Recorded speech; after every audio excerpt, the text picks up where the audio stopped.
Hello， 大家好，我叫阿康呢。喺開始之前，我想多謝你哋每一位收睇我呢一段影片嘅每一位朋友。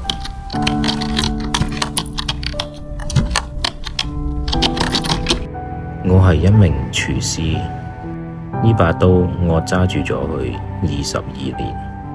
當每一日夜深人靜嘅時候，去清洗我手上充滿魚腥味嘅時候，我問自己：我切緊嘅究竟係食材啊，定係切緊我同家人相處嘅時間呢？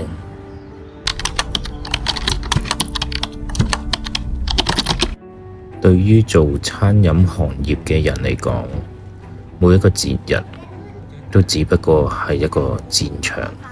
每一家人喺度慶祝緊嘅時候，我哋作為餐飲業嘅人士，就好似喺屍殺列車裏面不停地奔走。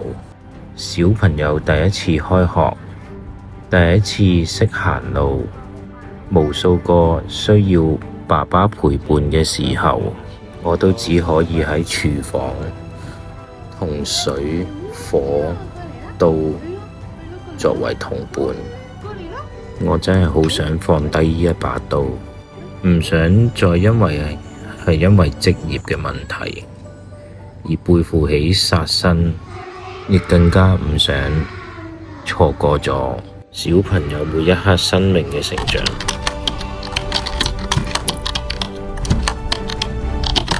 我試過逃離飲食行業，又試過經營過其他嘅事業，一切都係想有更好嘅未來俾到屋企人，但命運永遠都會同我開一個玩笑，開完一個又一個，騙子都會係接踵而嚟，一個又一個。為咗生存，為咗家人，我被逼又再次拎起呢一把刀，不停地重複返去我一直想離開嘅地方。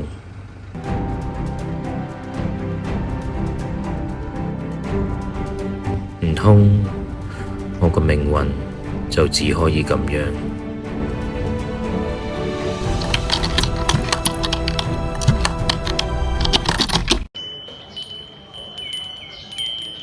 ？2025年係我人生最難過嘅一年。雖然2025年呢一年經歷咗好多唔開心嘅事情，但係亦都令我明白咗一樣嘢，我嘅工作並唔係只係為養活家庭，更重要嘅事情係要參與家庭所有嘅事情。所以我決定喺 YouTube 呢度開一個頻道，嚟到記錄我同我屋企人最寶貴可以相處嘅時間。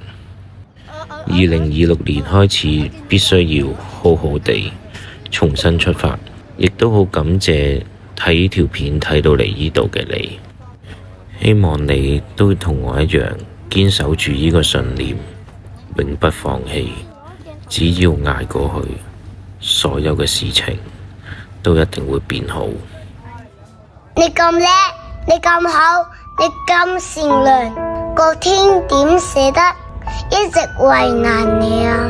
暫時嘅困難都係因為個天啊對你另有安排。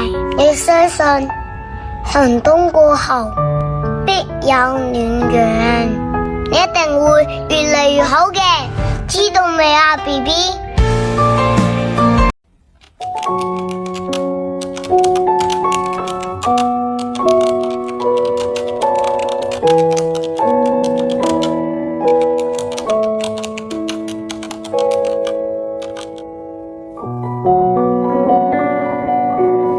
如果大家鍾意呢條影片，請畀個 like、share 同埋訂閱我哋啊！